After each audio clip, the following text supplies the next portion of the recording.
voted for Mfantseman of the NPP. So you had Mfantseman, you had Nyokanja Damafio in there, you had also Nilanti Vanderpoort in there, and all of that. Now, you tell me what you find on the screens. Absolutely. I mean, just to lay the foundation, when we talk about the coastal areas, I'm sure we're familiar with the particular regions we're referring to. Greater Accra, Volta, parts of Eastern even, and of course, Central as well.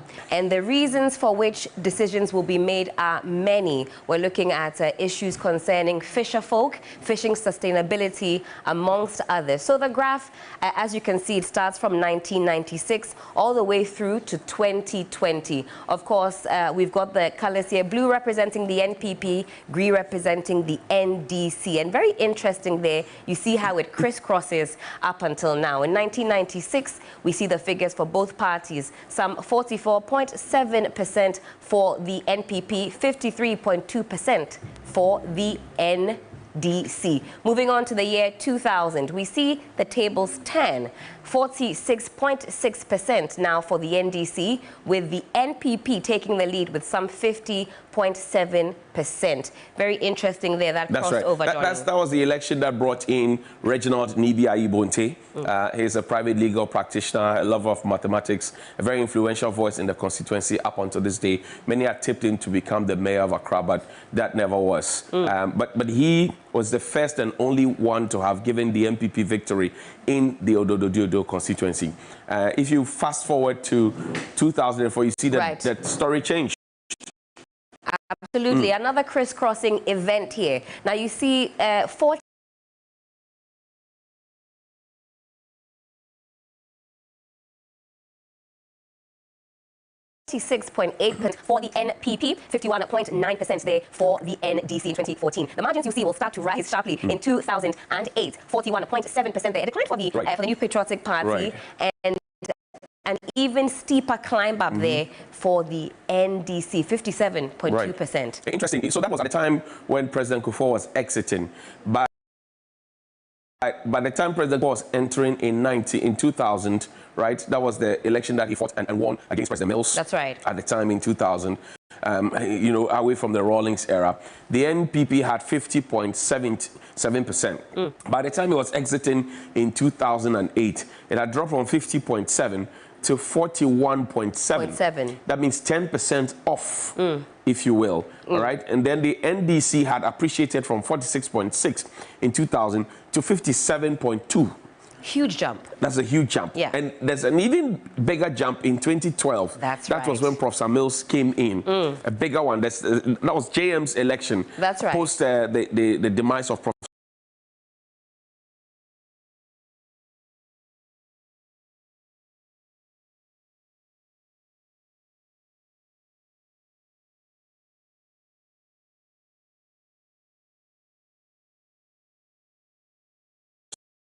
Mills. So 2008, Kufuor was away. It was going away. That's right. That was the election that was fought in one. That was a runoff in 2008, That's right. round 3. But then in 2012, the Odododiodio constituency. And 2012 is very instructive. And if you joined us on Wednesday, we had Mr. Nyako, Ian Analytics, and he said the premise. In 2012, whenever you look at the stats, the NDC overwhelmingly took the lead over the NPP. Let's go to 2016 now, and you see the difference there in the figures. Some 41.4% for the NPP, a small climb up from 37%. And then you see that dip for the NDC from 62% in 2012, dipping to 58% in 2016. Of course,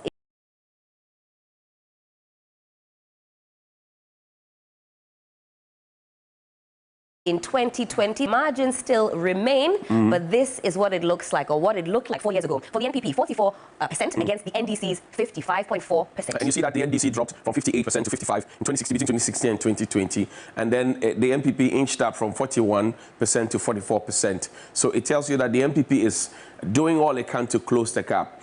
However, if you look at, because we're looking at the trend analysis, the fishing communities and the cocoa growing areas, you look at the fishing communities along the coast, right from the Volta region, you can say that's a done deal for the NDC. That's right. Which has always been the case. But then you come down to Adan, Segeng, all the way to the Tema, and come to Krowo, come to Ladadeko Topon, come to Lejokuku, come to Odododiodio, go from Odododiodio to Klote Kole, go from there to Ablekuma South, Ablekuma West, all the way into Fantiland.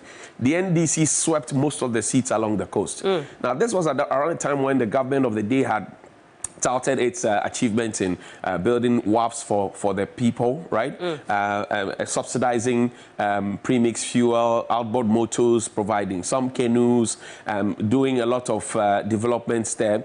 And it still did not work. Mind you that it was in the 2020 elections that the people of Cape Coast were promised the fishing harbour. Remember that? Yes, I have good news for you. And the airport, right? But that did not tickle their fancy, and they still went ahead. So that's how come the NDC moved from 106 seats to 137, and then the MPP dropped from 169 seats to 137, plus one independent who's now doing business with them. Let's check out another fishing community. All right, I'm sure that we can check out Mfantseman. Absolutely. Now, I mean, just very quickly at that, we talked about yesterday, very quickly, issues concerning flashpoints and hot points. So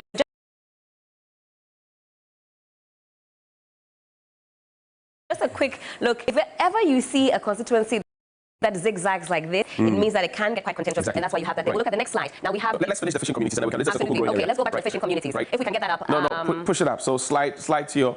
Slide, right? That's the fishing community, Mfantseman. Mfantseman fishing, Mfantseman constituency, this again really focusing on fishing. Very zigzaggy indeed. It Call looks it zaggedy very, very interesting indeed how the trends have gone, or how the the voting has gone. Okay, Helen, you hold on. Let's connect with Nana Brokwa-Asare. He's the administrator of the National Premix Fuel Secretariat. Is joining us now. Nana, thank you very much for your time. Good afternoon. Hello, Nana. Good afternoon. Thank you for your time. Good afternoon to you. Great. We're looking at the cost of premix fuel. 2 weeks or 3 weeks ago, we went to the Usher town near Jamestown, and they had cause to complain about the cost of premix fuel and the fact that premix fuel was not readily available for them. So they were buying regular fuel to make oil to go into fishing. What have you to say about these concerns of the fisher folks, especially around this political season? A very good afternoon, and good afternoon to all your viewers. I must state emphatically that the government is still committed to ensuring that premix fuel is subsidized for our fisher folks. And if you look at the cost of premix fuel now, it is undoubtedly clear that commitment from government is still there. And by way of history, or by way of education, premix fuel is 90% the normal super that we put in our car, about 90 to 95%. It's just a mixture of the normal super that our cars use and then a bit of engine oil. So ordinarily, anytime fuel prices increases, the price of premix fuel should also increase. But as we speak now, a gallon of premix fuel is around 26 cedis. That's 26 cedis per gallon, as compared to the ordinary super that cost well over, I think, 80 to 90 cedis per gallon. So it is very clear that premix fuel is still highly subsidized by government. Now, the fisher folks believe that because the premix fuel is not available most of the time, there's some political undertones that go around it in terms of the distribution. And I want to ask you directly, has government failed the people in the provision of premix fuel for the fisher folk? All right. So historically, the sale and distribution of premix fuel has been fought with some of the challenges that you just enumerated. It has to do with creating artificial shortage. Just by the way I gave history, premix fuel is highly subsidized, and it has a lot of super. I think about 95 to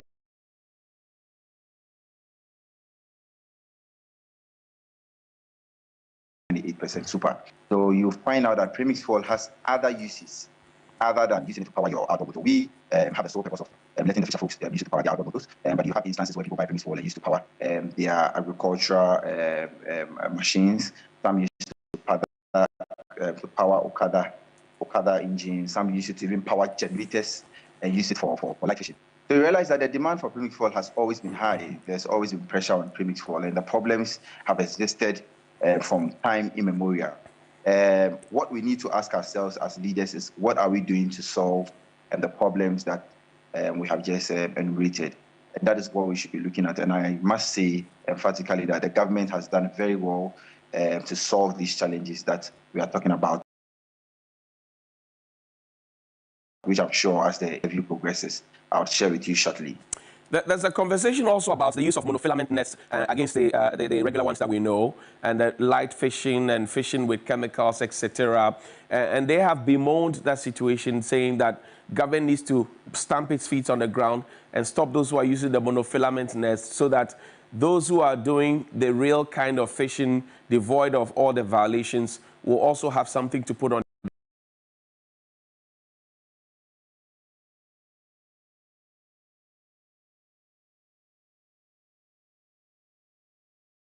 their tables to feed themselves and their families. What do you say about that? Yes, I think it is a dual responsibility. It is the responsibility of government and it's the responsibility of our fisher folks as well. You know, government is doing its best to clamp down on these illegalities that we're talking about. The use of monofilament net is strictly prohibited. And I must assure that the Fisheries Enforcement Unit, together with the ministry, is doing very well. I think I've had the privilege of even joining the minister in one of these raids.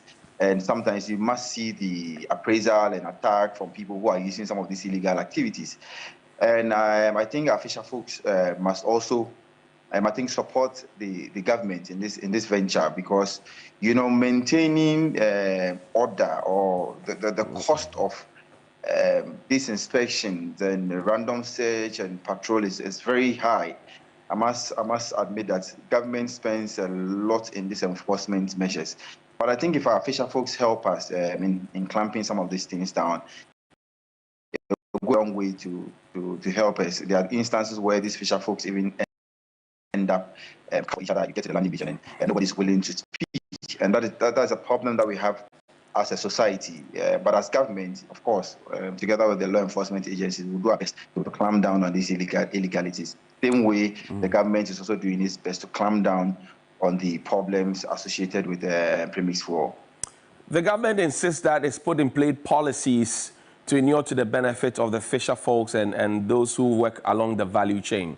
If you look at the 2020 electoral record, it appears the government lost most of the seats along the coast.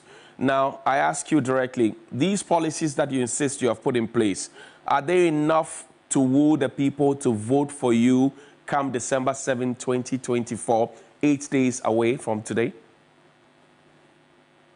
I think by far, this government has demonstrated a lot of commitment as far as the fisheries sector is concerned. Projects that have been undertaken by this government in relation to fisheries is unprecedented, if I'm permitted to use that word. You look at the number of landing sites the government has completed. I think by history, no government has been able to put in this intervention as far as fisheries is concerned. Aside these landing sites that we are talking about, a lot of sea defense projects have been embarked on along the coast, which are also protecting livelihood along the coast. And of course, the government has always continued the subsidy that we are talking about, the Premix subsidy. Right. The government continues to support fisher folks with subsidized outbound motors. As I speak to you now, distribution and sharing is ongoing. So I believe your analysis, there are other factors that may also have contributed to the loss. Right. But I can't sit here now and attribute it solely to the fisheries industry. There are so many factors as far as voting is concerned along the coast. But as far as I'm concerned, this government has demonstrated the best as far as fisheries is concerned. We talk about the premix industry in the history of government. We've rolled out this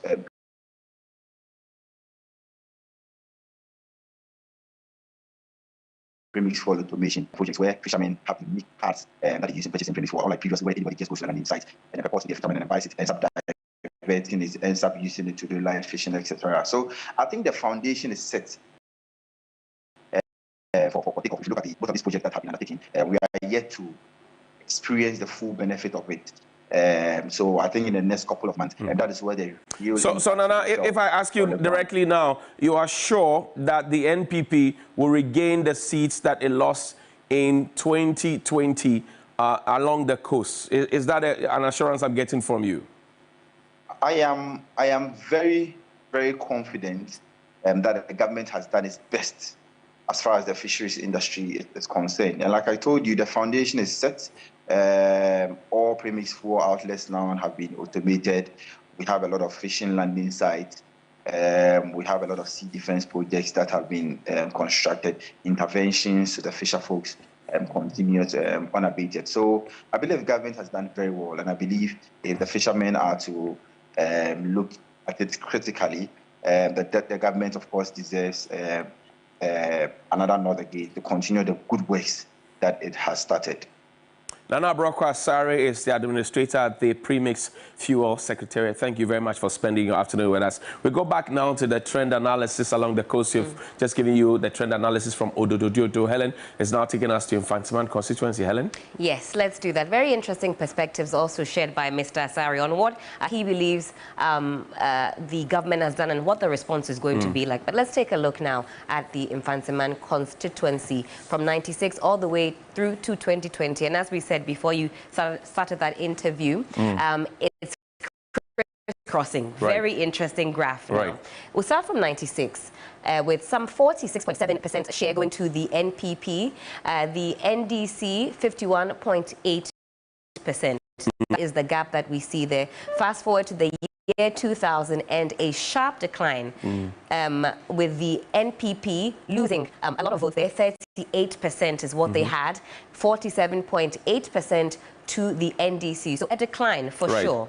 Then we move on to the year 2004. And again, we see how it changes and how it moves. The NPP move from 38% sharply to 54.6% in the year 2004. And then we see that the NDC then declined 43.9%.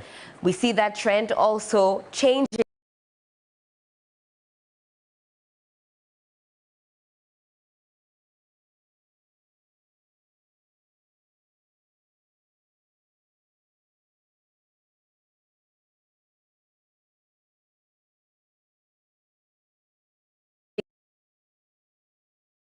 in 2008. So it's dipping again now for the NPP from 54.6% down to 40.6%. The NDC appreciating its vote, Johnny. We would have normally seen a sharper rise or a rise from 56.5%. Now it dips, but still a huge margin between the NDC and the NPP, as we see in other constituencies in the year 2012.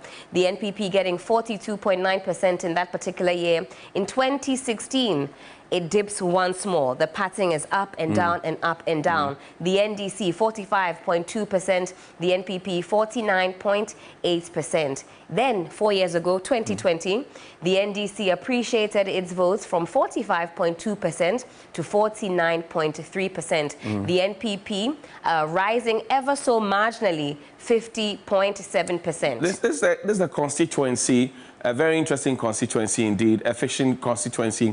The late MP Kwanzaa, who was shot in traffic, you remember that? I remember that. There was thick traffic, he was shot. His wife now comes in to replace him, and she's member of parliament. She quit the police service to join. It was his death that triggered the debate for parliamentarians to be giving police guards, as it were.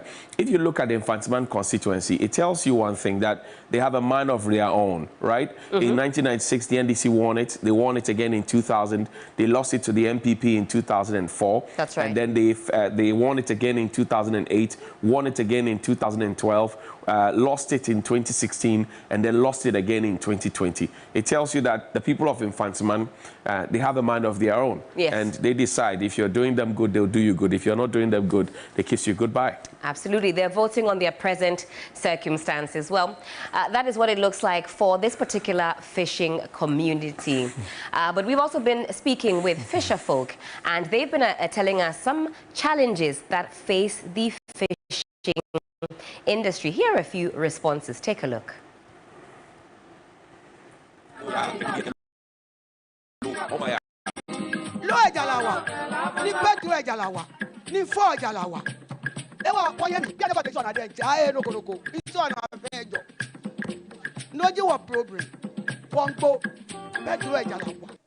Premix fuel.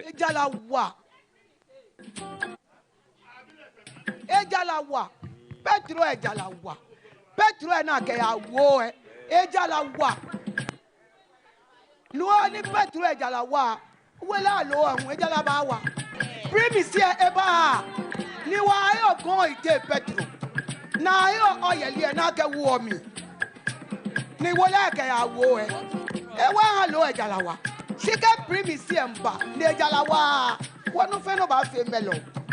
Fata nyemi ewie mo e. Ama me ho shon kachile. She wo lo bibi jino ni wo ho.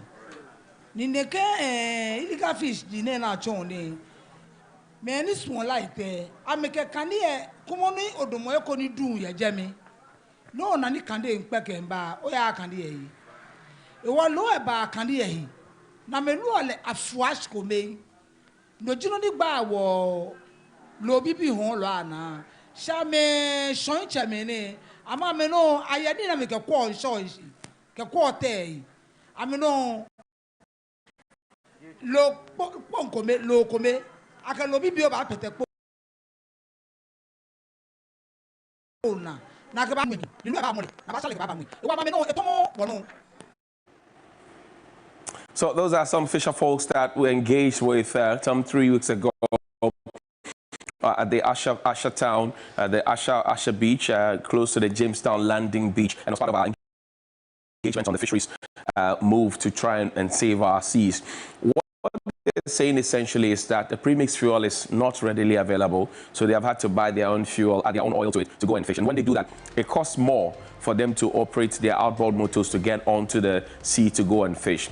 And then the other woman also added on that, well, she's talking, the first lady is talking from the perspective of those who fish those large fishes like shoeing and other things. But for those of them who are the real artisanal fishers who go for the small fishes, they do not have the benefit of using the hook and line with the bait for the fish. What they do is that they go in there and they go cast their nets and they hope to harvest.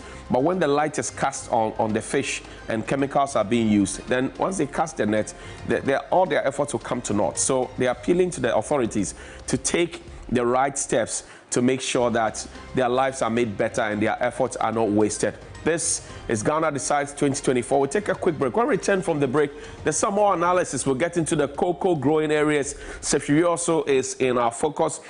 I know Southeast is also in our focus. And then we will tell you what will happen if NDC and MPP are not on the ballot sheet.